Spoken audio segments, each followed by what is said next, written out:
Welcome to our next tutorial of Mesh Surface for SOLIDWORKS. Let's bring our scan first. I will just double click and select my STL file. I need to select whether it's in millimeters or in inches. I know this is in millimeters. In this case, I will leave this option on for now. When you bring the scan data, you may see that the rendering is a bit odd.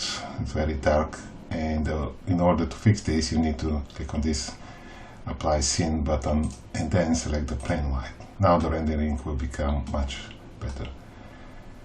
What happens in this case is that this part has been placed on a table and the scanner hasn't been able to reach everything and scan the full part. So the users, it's quite a common practice, just place this part, scan as much as possible, then turn the part around and scan the rest, which is visible.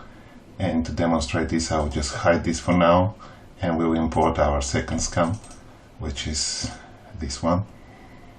You can see that now we have a different scan and this area has been captured.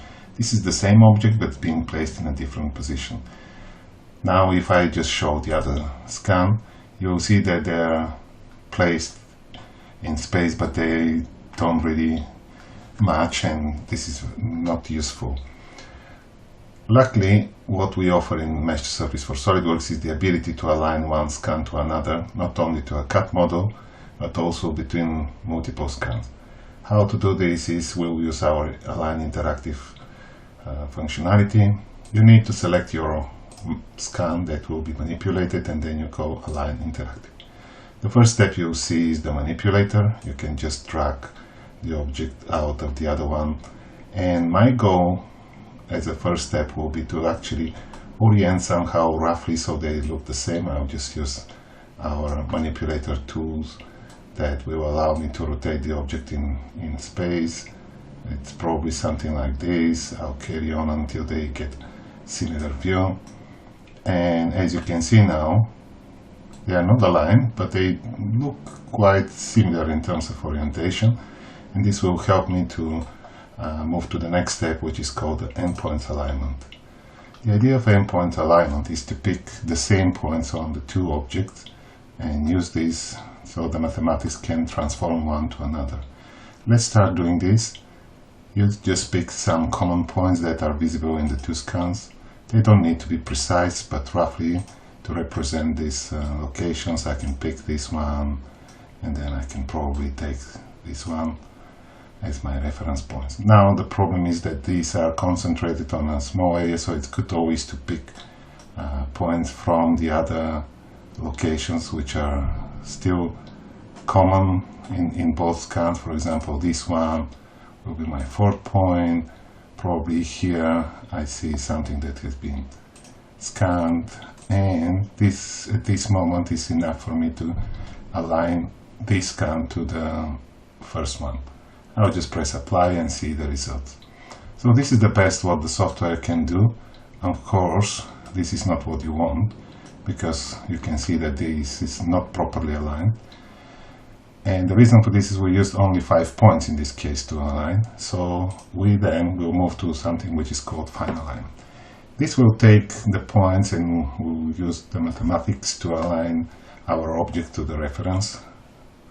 And initially I normally just put this a higher value, like 3 millimeters, to allow the algorithm to capture more the points closer. As you can see now, we are much way better and these are aligned. And then I can apply this several times, for example with 1 millimeter. You can experiment until you get the best result. So what happened now, our two scans are perfectly aligned and we can just press OK. Once we have our results on the screen, everything looks okay, but we are not done yet. And the reason for this is that there are still two different meshes, and if you need to align or align them using the reference and extract primitives, all you need to do is actually create a single mesh out of the two. And the way I'm going to do with the normal control click on the feature tree, I will select the two meshes and then I will right click. When I right click, if I have more meshes selected, there is an option which allows me to combine this into a single mesh. The main idea here is that it will create only one mesh, and now this is a single mesh that you can apply, transform, create primitives, align it in space, and so on.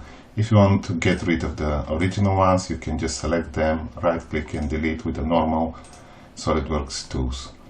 So this was roughly how you need to approach. I will, just to finish my presentation, will bring the third scan, and we'll do this in a similar way. As you can see now, this is another scan which comes, and I need to align. We'll make sure that mesh 4 is active, and we'll go to align interactively. We'll move my part away again.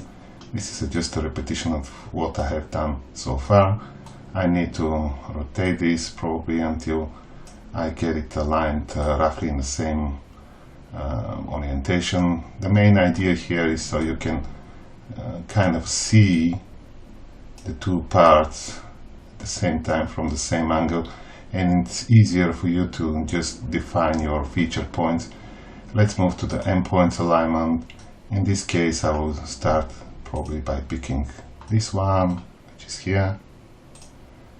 Then I can get these feature points.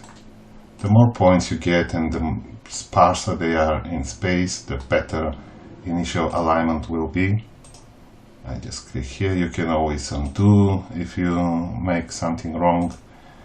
And once I have these points captured, like this one, I will just press apply.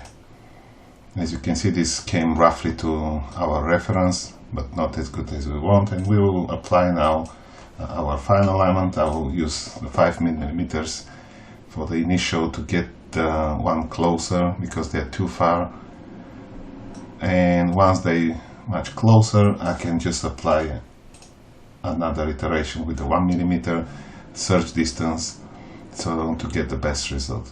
And when I'm done, I will press OK, and you can see the 3 scans are put together. To complete our job now, just select the 2, right click and select combine into a single mesh. Once this is done, I will delete our original meshes because I don't need them. And now I'm ready to go and start my reverse engineering on the part which is much better and capture more details using these 3 scans. I hope this video was useful. Thank you for watching.